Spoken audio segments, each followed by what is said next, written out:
Memang kalau kita pengen bangkit, kita pengen ada di posisi yang kita inginkan, kita memang harus melewati yang namanya proses, yang namanya di titik kekecewaan. Mama nggak pernah minta apa-apa dari Aning, mama nggak butuh uang Aning, mama nggak butuh harta, mama nggak butuh barang. Mama sama papa cuma pengen Aning bahagia.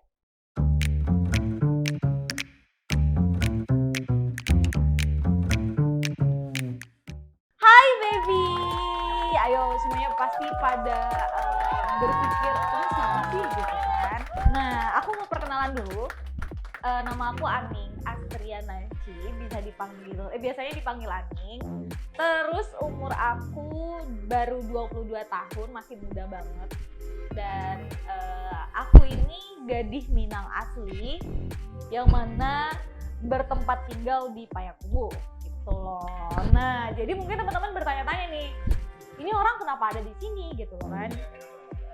Nah gitu kan, penonton 1000 penonton juga nanya gitu kan, ini kenapa kakak ada di sini gitu kan, kenapa ya gitu kan. Jadi aku mulai memberanikan diri aku untuk yang namanya berkonten di YouTube channel gitu loh. Jadi atas permintaan dan request teman-teman aku di Instagram, Kak, aku pengen ngeliat kakak di layar kaca YouTube gitu loh kan. Jadi aku mengumpulkan niat, mengumpulkan tim, dan akhirnya aku bergabung di Micin Project ini gitu loh guys.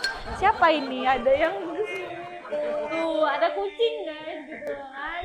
Nah, terus di sini aku bakal yang namanya sharing, bakal ngasih rekomendasi untuk teman-teman cewek-cewek di luar sana atau cowok-cowok juga mau berbagi tips, menerima tips aku juga boleh gitu loh kan.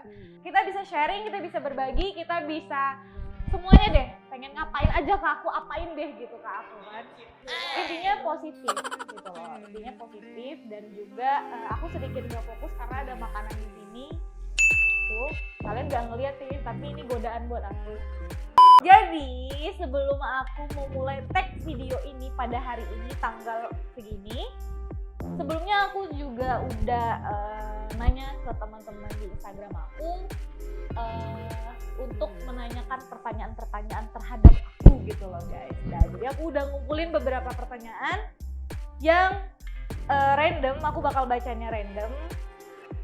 Jadi teman-teman semuanya, kita di sini pengenalan awal dari YouTube channel aku ini masih seputar pengenalan diri aku seperti itu. Oke, host?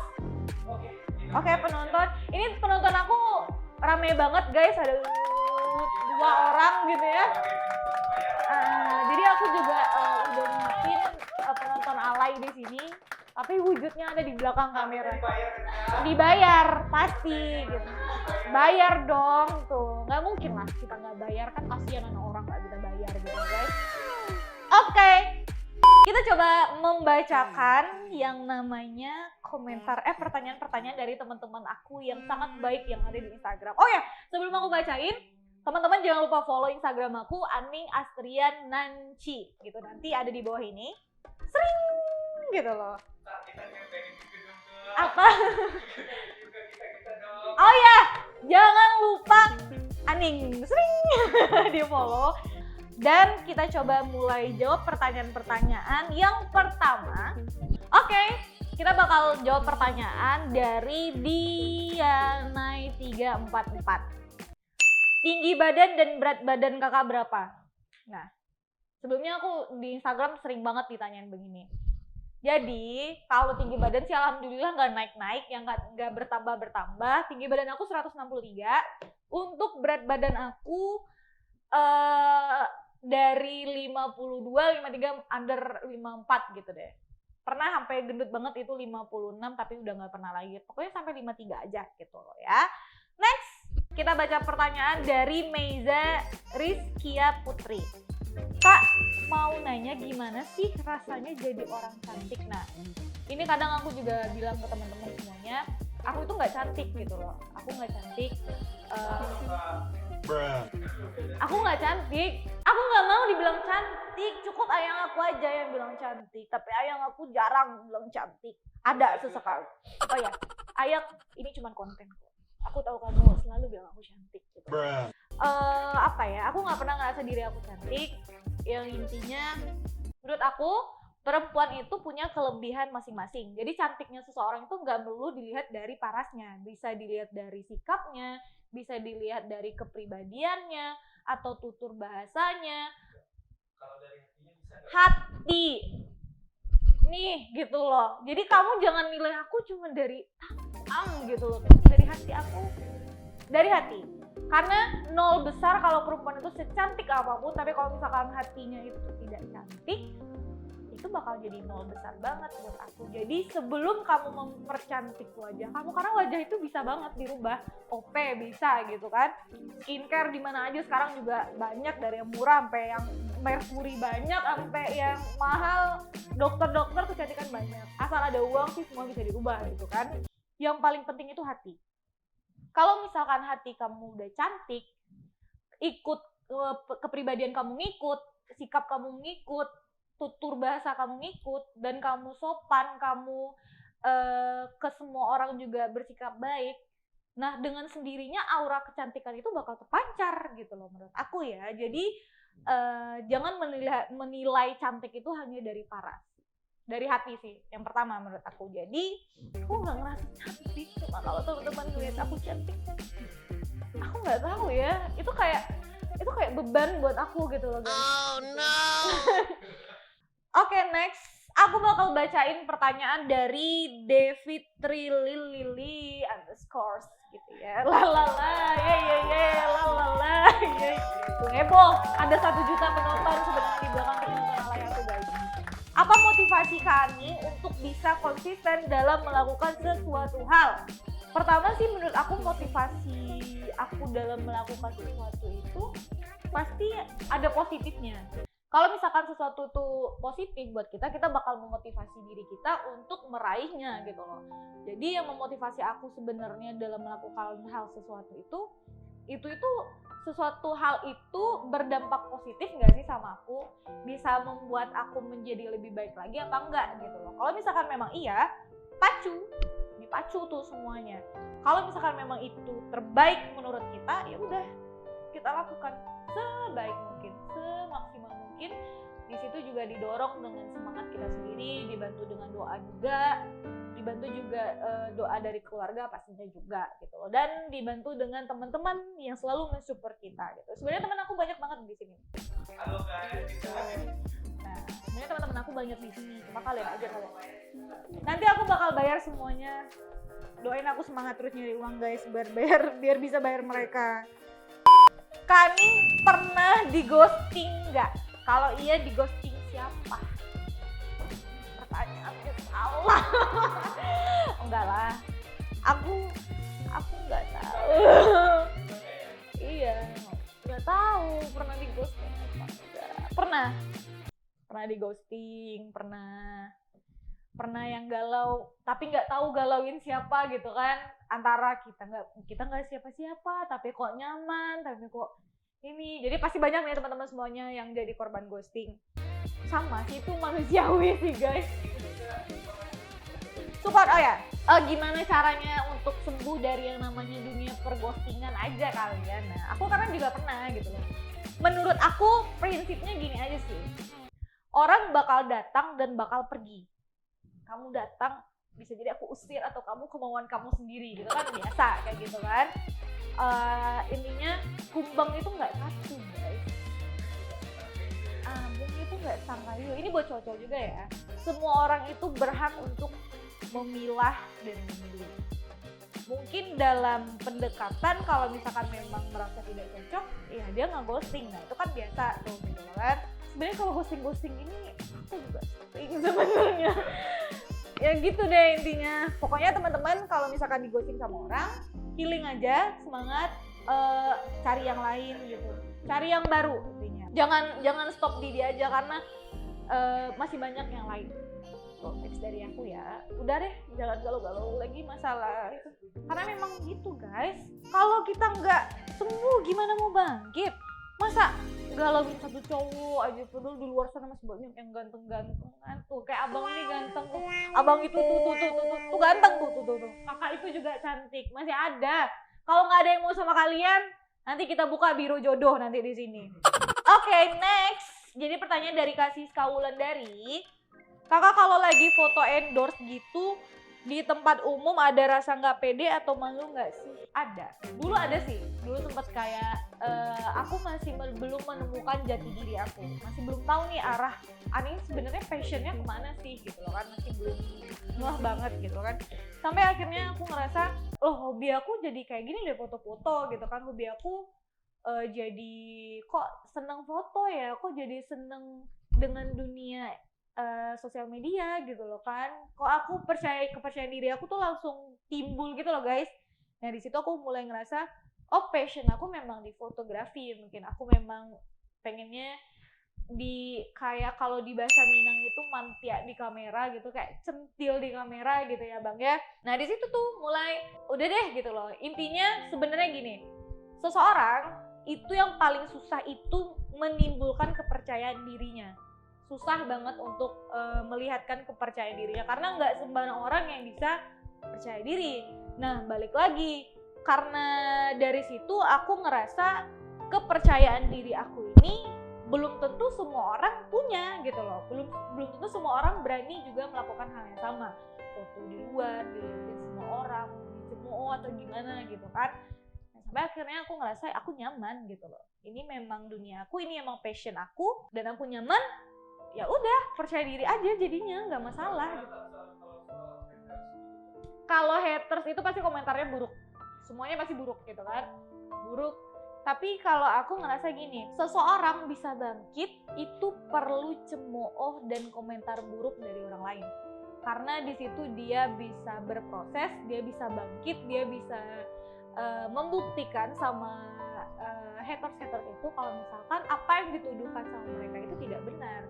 Misalkan, jadi dulu pernah ada haters yang bilang gini sama aku, Aning, dengan akun fake pasti ya, Aning itu baik sih gitu loh, tapi alay banget gitu loh. Alaynya itu nggak tahan, kalau di Minang kan nanti ada translasi di sini bawah sini ya. Alaynya itu loh nggak nahan gitu loh. Terus aku sempet drop, orang lain bilang aku baik, tapi dia tetap di situ diselipkan kata-kata yang bikin nyesek gitu kan, tapi alaynya nggak nahan. Terus aku lihat, aku alaynya di mana sih gitu loh. Kok orang-orang nilai aku baik tapi alay gitu. Nah pas aku lihat-lihat lagi, sesuatu yang dianggap alay sama orang-orang itu adalah sesuatu yang belum tentu orang itu bisa dapat. Dan balik lagi, dia nggak bisa melakukan hal yang sama gitu loh. Dia nggak punya kepercayaan diri. Jadi orang itu langsung bilang kayak alay gitu loh. Nah seperti itulah intinya. Aku kalau misalkan dulu sempet down, kalau sekarang orang mau cerita apapun keburukan tentang aku nggak masalah, karena aku bangkit, aku di posisi sekarang, aku bisa berani ngomong, aku bisa berani di depan kalian semua memberikan yang namanya motivasi mungkin kayak gitu kan, karena aku sudah berproses dari yang namanya dihina sampai aku berani melawan semua perkataan-perkataan mereka itu. Jadi jangan takut guys untuk berproses, karena itu hebat. Next, pertanyaan dari Hidayatul Fitri. Kalau kakak lagi capek, suntuk, motivasi mujarabnya apa? Kalau menurut aku ya, semua orang yang berusaha pasti ada yang namanya capek. Pasti gitu loh kan. Intinya gini, jangan pernah berhenti.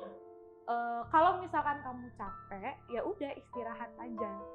Karena memang lelah batin dan lelah badan kalau misalkan memang sudah bergabung, itu udah bikin sesek banget gitu. Jadi nggak ada salahnya kamu istirahat dulu, kamu tidur dulu. Mungkin kalau aku ya, kalau aku lagi stres itu aku tidur, aku tenangin diri aku. Kalau udah tenang, kalau misalkan memang udah tenang, batin juga udah tenang, insya Allah masalah-masalah yang lain yang bikin stres itu bakal selesaikan dengan sendirinya. Intinya tenangin diri dulu gitu loh. Kalau aku kayak gitu ya guys. Next aku bakal jawab pertanyaan dari DRMD, tuh susah, underscore susah banget. Tapi denan DRMD underscore gitu loh. Aku tahu pasti namanya cantik banget ini. cara kakak ngelewatin proses healing setelah dikecewakan. Kita berbagi cerita. Aku sharing ya. Dulu aku pernah yang namanya kecewa berat. Kalau kecewa di sini kan memang tentang percintaan pastinya gitu kan. Terus dulu yang pernah yang namanya down banget, ngerasa hidup ini aku nggak bisa kalau nggak ada kamu gitu loh. Aku nggak tahu mau ngapain lagi dulu gitu kan. Gitu kan. Dan akhirnya aku pas di posisi itu, aku ngelihat kalau ternyata yang menunggu aku itu banyak gitu loh. Dalam artian gini, yang menunggu aku bahagia banyak, orang tua menunggu aku bisa bangkit lagi kayak gitu kan. Jadi kalau misalkan aku masih berputar-putar di dunia pergalauan, kapan berkembangnya Aning gitu loh. Kapan kamu bisa bangkit, bisa bahagia, bisa melakukan apa yang kamu mau. Jadi dari situ aku balik lagi, aku nemuin apa yang namanya passion aku gitu loh. Aku coba cari, aku hobinya di mana sih? Aku seneng apa sih? Ngapain sih ini, pengennya tuh apa sih gitu loh. Nyamannya di mana yang buat Aning pede gitu kan. Setelah aku menemukan passion aku di mana, baru di situ aku kayak ngerasa aku harus memfokuskan ini biar aku lupa dengan ini. Intinya berusaha untuk memperbaiki diri karena mungkin terjadinya perpisahan atau kekecewaan itu pasti kan ada masalah gitu loh kan. Jadi ya udah, aku memperbaiki diri, aku mencoba untuk melihat apa sih jati diri aku ini seperti apa. Dari situ juga baru aku paham ternyata memang kalau kita pengen bangkit, kita pengen ada di posisi yang kita inginkan, kita memang harus melewati yang namanya proses yang namanya di titik kekecewaan. Jadi dari situ kita bisa bangkit sampai akhirnya kita sukses dalam misi perbangkitan ini guys gitu. Jadi aku healing, aku menemukan jati diri aku aja, tahu passionnya di mana, ya udah healing, selesai, bahagia, move on gitu loh. Nah udahlah, temukan jati diri biar nggak ada menggalauin lagi. Buat apa galau-galau sekarang sih? Dulu nangis darah guys gitu, tapi sekarang udah enggak lah, yang aku udah punya kamu sayang. Daripada dimarahin ntar kan. Next aku bakal bacain pertanyaan dari Kak Utik HS. Kakak aku bacain di sini ya, jangan lupa di share, dikirim ke teman-temannya nanti kan, biar di like, subscribe, pokoknya gitu. Aku bacain nih loh ya. Hal apa yang belum bisa Aning capai sekarang? Kalau menurut Aning, untuk diri Aning sendiri sekarang, Aning udah bisa bangkit dari yang namanya masalah percintaan, udah bisa bangkit, sudah bisa dewasa untuk hidup, untuk menghasilkan yang namanya uang sendiri juga udah bisa gitu. Tapi ada satu yang, siapa yang naruh bawang di sini kok jadi mewek gue? Satu yang belum tercapai sekarang. Jadi mama itu pernah bilang, mama nggak pernah minta apa-apa dari Aning. Mama nggak butuh uang Aning, mama nggak butuh harta, mama nggak butuh barang. Mama sama papa cuma pengen Aning bahagia. Dan sampai sekarang bahagia dalam artian itu dengan laki-laki yang benar-benar bisa membimbing Aning. Maksudnya mungkin sudah di dunia pernikahan nanti kayak gitu kan. Yang belum bisa Aning wujudkan sekarang ya itu. Mama cuma, kalau misalkan memang Aning pengen mama bahagia, mama papa bahagia, syaratnya cuma dengan Aning bahagia. Aning menemukan laki-laki yang bertanggung jawab, Aning disayangi gitu loh. Karena posisinya aku anak tunggal, jadi mama papa itu takut kalau misalkan aku tidak menemukan laki-laki yang benar-benar menyayangi aku. Jadi berpikiran kalau misalkan mereka nanti udah nggak ada, aku sendiri nanti nggak ada yang sayangin aku, nggak ketemu sama laki-laki yang tepat. Orang tua, keinginan yang belum bisa sampai sekarang itu membahagiakan orang tua dengan menemukan kebahagiaan aku. Bukan berarti aku sekarang nggak bahagia, aku bahagia banget gitu sekarang. Karena memang dunia pernikahan, dunia lebih inti banget. Jadi itu yang belum sampai sekarang masih aku perjuangkan. Kalau misalkan memang ini yang terbaik buat aku, bahagiakan aku dengan cara Allah gitu kan, biar aku bisa membahagiakan mama papa aku, seperti itu. Udah, jangan galau-galau lagi, ganti pertanyaannya. Bisa dibiarin. Pertanyaan terakhir ya, dari Dinda Rahel. 5 tahun ke depan kakak mau jadi apa? Pertama, aku pengen jadi orang sukses, ngasilin uang. Yang kedua, aku pengen nikah. Iya kan 5 tahun ke depan gitu loh kan. 5 tahun ke depan ya kali umur gue sekarang 22 gitu kan. 5 tahun 27. Ayang peka dong. Ayang peka. Ayang peka, yuk bikin aku bahagia bang. Enggak jokes. Bercanda, sayang kerja aja, semangat dulu kerjanya. Aku pengennya sih bisa mengumrohkan mama papa. Insya Allah kalau Allah ngasih rezeki yang bener-bener banyak ke aku, bisa mengumrohkan mama papa, aku pengen. Terus yang kedua, aku pengen buka usaha dari fashion, karena memang aku seneng di dunia fashion, jadi aku pengen mengembangkan jati diri aku dan potensi aku di dunia perfashionan gitu. Pengen kan cita-cita kan, kita pengenan kita kan. Terus yang keempat, pengen sehat aja, pengen damai-damai aja, pengen keluarga ngumpul, pengen disenengin temen-temen, pengen rame. Itu deh banyak, nggak bisa 5 aja. Aku pengen semua orang, karena visi misi aku itu ingin membuat siapapun orang yang ada di sekitar aku, yang kenal aku, itu tuh bahagia di dekat aku. Bahagia dalam artian seneng gitu loh, ngobrol sama Aning, seneng loh cerita sama Aning atau dengerin Aning atau apa gitu tentang Aning. Jadi aku pengennya semua orang itu bahagia dekat aku gitu. Pengen membahagiakan semua orang. Apalah daya tangan aku yang cuma 2 ini, karena rasanya pengen memeluk semua orang tapi nggak bisa gitu kan. Jadi setidaknya dengan aku bisa berteman dengan siapapun, dengan teman-teman yang ada di YouTube, di Instagram, di TikTok, di sini tuh 10 juta. Halo, jadi dengan 10 juta penonton alay aku di sini, aku pengen membahagiakan semua orang.